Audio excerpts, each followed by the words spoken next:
torn, terrorized, and humiliated in every way. For 6 weeks, nearly 30,000 Chinese women suffered mass rape by the Japanese army. Many of them ended up being executed in complete cold-bloodedness. Even minors were not spared, with girls as young as 8 years old suffering the same fate. This atrocious event is remembered as the Nanking Massacre and is one of the darkest and most inhumane moments of the armed conflict between the Republic of China and the Empire of Japan. During it, terrible crimes were committed, of which almost none were ever tried. Today, in this new episode of Military History, we will tell you all about the brutal Nanking Massacre and how it marked the history of the women of China with blood.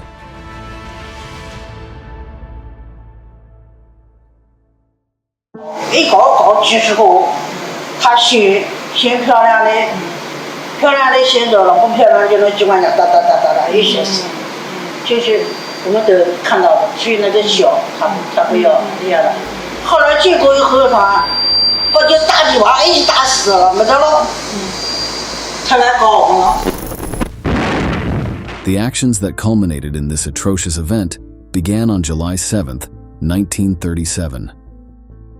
On that day, after years and years of growing tension between the two countries, Japan launched a full-scale invasion against the rival territory, beginning the Second Sino-Japanese War. At that time, China was weakened by the internal struggle between the Communist Party and the nationalists led by Chiang Kai-shek, the leader of the Republic. Because of this, they were unable to confront the enemy advance. Quickly, the Japanese Empire managed to seize important cities and ports from the defenders, making the nation's offensive even more difficult. By November 1937, Japanese troops had taken Shanghai after a terrible and long battle. Both sides suffered incredible numbers of dead and wounded, but the Chinese were the ones who came out the worst. Chiang Kai-shek was forced to retreat to Nanking, the then capital of the country, and probably the next objective of the Imperials. Many of his officers, knowing that they had no chance of successfully defending the city, advised him to abandon it. But the Chinese leader could not simply hand over one of the nation's most important places to his enemies. He decided to guard it with soldiers who, due to the conflict, were not in the best condition. Nearly 80,000 men, including inexperienced conscripts and battered survivors of the Battle of Shanghai, were tasked with defending Nanking and the nearly 1 million civilians within it. Morale was at rock bottom. Still, the order had been given not to retreat under any circumstances. Anyone who disobeyed would be seen as a deserter and shot by his own superiors. A significant number of Europeans were living within the capital, either on business or as missionaries. Upon hearing news of the Japanese advance there, many fled, knowing the brutality of the attackers. But several of those who remained for this very reason decided to get involved in the matter. Thus, the Nanjing Safety Zone was established, where civilians could take refuge without fear of being persecuted by the Japanese, at least in theory. The Imperial Army had supposedly assured that it would not attack regions without Chinese soldiers, so this place, demilitarized, should not be in danger. Curiously, its administrator was a German member of the Nazi Party called John Rabe. He was chosen because his country was the one that had the friendliest relations with the invaders. Despite the National Socialist ideology of seeing any race as inferior to the Aryan, the time he spent living among the Chinese population led him to try to defend those he could. The man who had the most chance to be helpful in this situation was Johann Rabe. Because he was German, no doubt it was largely a strategic decision. But other than Rabe, who could possibly have played that role? The mayor of the capital ordered the citizens to move to the area, but either because they could not or because they thought nothing would happen to them, most did not. A large number escaped from Nanking, but hundreds of thousands of people remained as the Japanese approached. On the road between the two cities, the imperial troops had already begun their atrocities, and all the defenders had heard about them.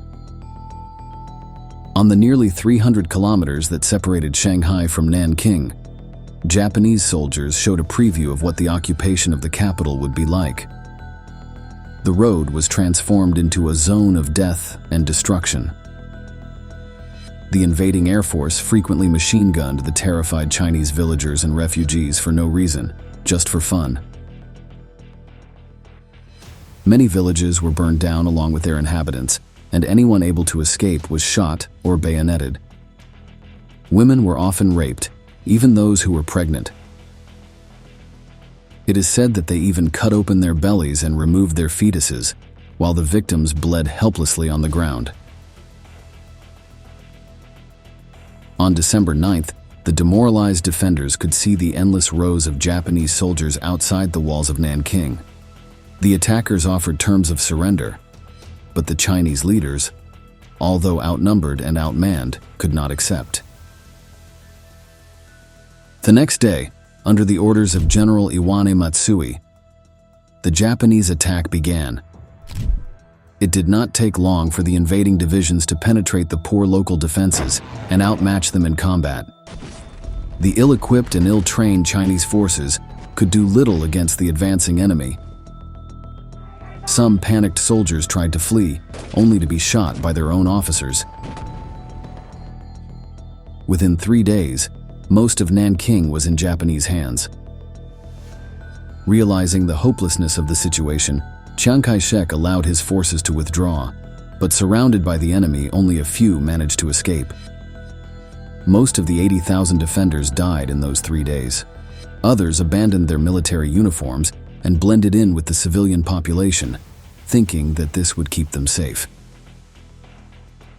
After this, the victors began their mopping up operations. The remaining pockets of resistance were eliminated, and weapons or military equipment were sought among the citizens. This also occurred within the safety zone, as it was claimed that Chinese soldiers were hiding there. Around 4,000 men accused of being deserting combatants were executed. Undoubtedly, many of them were only civilians. Despite the tens of thousands of deaths that had already occurred, the anguish of the population was only just beginning. The war between the two countries had dragged on longer than expected, and the Japanese High Command was looking for a way to force China to surrender. So it was decided to make its capital an example of what would happen to the rest of the population if resistance continued. From Tokyo, the soldiers were given permission to be as brutal as they wanted. Such behavior was even encouraged in order to intimidate Chiang Kai-shek and his followers. The city was soon devastated. Houses and businesses were looted and then burned. 1/3 of Nanjing was destroyed by fire. Any local walking in the streets could be subject to summary execution for no reason other than cruelty. Despite John Rabe's complaints to the Japanese embassy, nothing was done to control the unruly soldiers. 这么长的枪，这么长的刺刀，这个刺刀不要紧是枪，对我的爸爸这么伤，我的舅舅、我的爷爷都是被他杀死掉的。我的小弟弟是就拆死，日本人穿了个大皮鞋，把我小弟弟活活的拆死了，2岁多，肩上杀光了，妈杀到30多万，底下赔的40哦。Two Japanese officers went so far as to engage in a macabre competition. The first of them to be able to decapitate 100 people with their swords before completing the conquest of the city would be the winner. When they reached that number and could not agree on who had been the fastest, they raised the goal to 150. This is not an uncommon fact, as even Japanese newspapers tracked their progress, celebrating their actions as heroic deeds. For much of the imperial population, the Chinese could barely be considered human beings. The Japanese, throughout the war with their neighbor, had barbarically mistreated captured enemy combatants. In Nanking, there was no exception. On December 17th, thousands of prisoners of war were tied by the hands and taken to the banks of the Yangtze River. For an hour, the attackers opened fire on them, slowly shooting them. The men could do nothing but watch as the people next to them were shot down, waiting for their turn. After the massacre, they were all stabbed with bayonets, in case anyone was still breathing. When it was certain that they had all been killed, their bodies were thrown into the river. This was one of the most famous massacres to take place in the city, but it was far from the only one.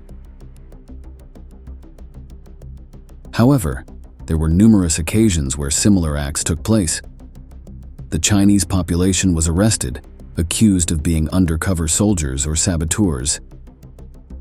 In general, they were shot at, or explosives, such as mines, were thrown where they had been grouped.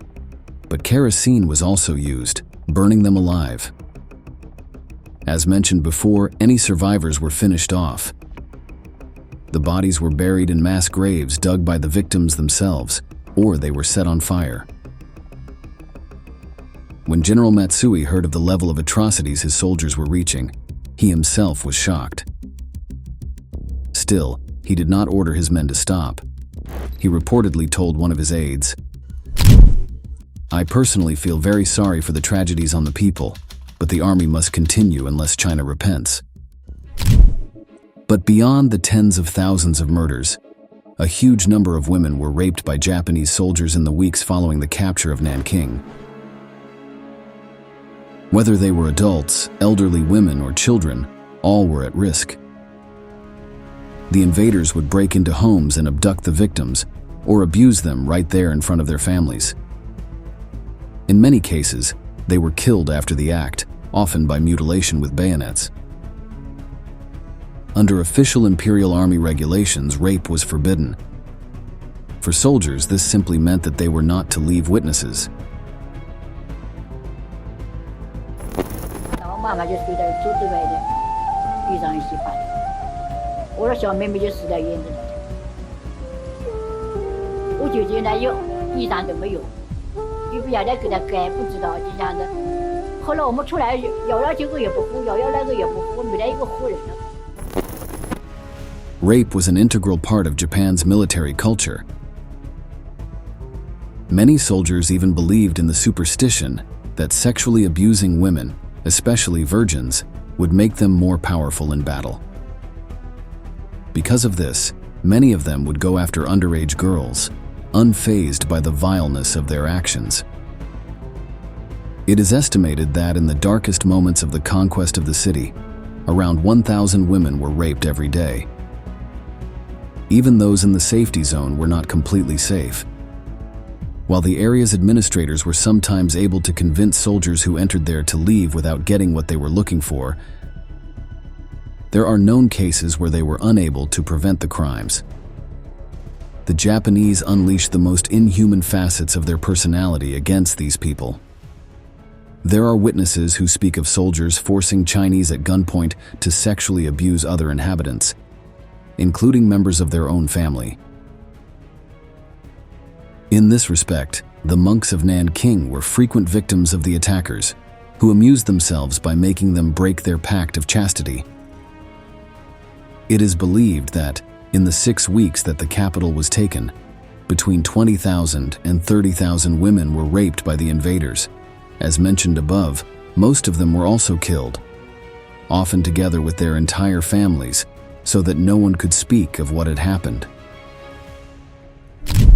In early 1938, Japan established the fourth of its puppet states in conquered territory, which it called the Reformed Government of the Republic of China.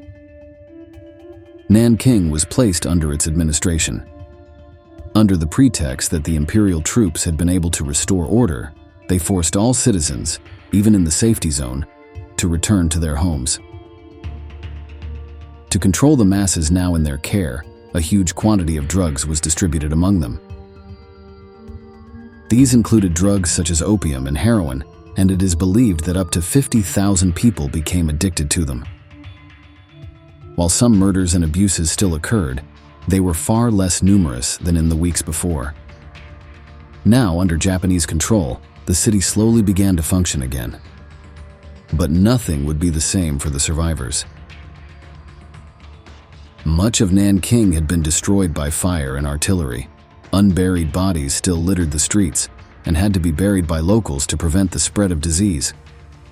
What had been the capital of one of the most populous countries in the world now resembled a ghost town. Beyond the citizens who had been evacuated, the number of people who lost their lives due to the actions of the Japanese was blood-curdling. In just 6 weeks, between 200,000 and 300,000 Chinese, the vast majority civilians, were killed by the brutal enemy soldiers.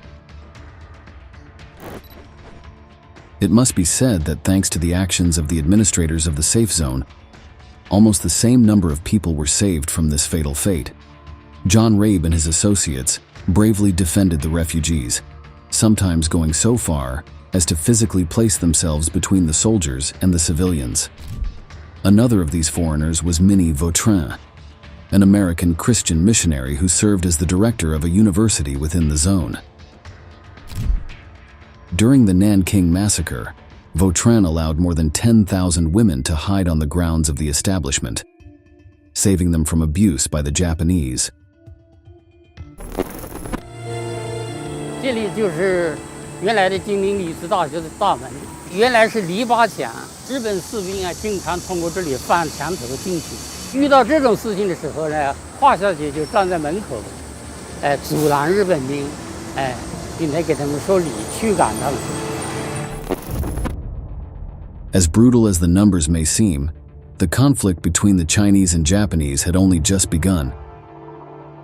It ended only in September 1945, along with World War II, more than 8 years after the first hostilities. During all this time, the atrocities committed by the Japanese continued, although none came close to the level of cruelty that occurred in Nanking. By the time the empire signed the capitulation, around 20 million people, most of them Chinese civilians, had lost their lives. After the fighting ended, trials were held against the losers. Matsui was identified as the person most responsible for the massacre and was sentenced to death. The 2 officers who carried out the bloody beheading contest also suffered the same fate. Still, the vast majority of the perpetrators were never tried for their actions in Nanking. While the evidence of the massacre is overwhelming, there are still many Japanese, both citizens and politicians, who deny that it ever happened, or who downplay the number of victims. Despite the Chinese population's calls for some kind of official apology, these pleas fall on deaf ears. Many of the deniers' arguments boil down to one simple phrase: it would be impossible to kill that many people in such a short time. Sadly, the events of December 1937 show that when it comes to cruelty, humans are capable of overcoming any kind of logic. We've reached the end of the video and we want to ask you, what do you think about the actions of foreigners in Nanjing? Don't forget to leave your answer in the comments box and subscribe to our channel to learn about many more military events that left their mark on history.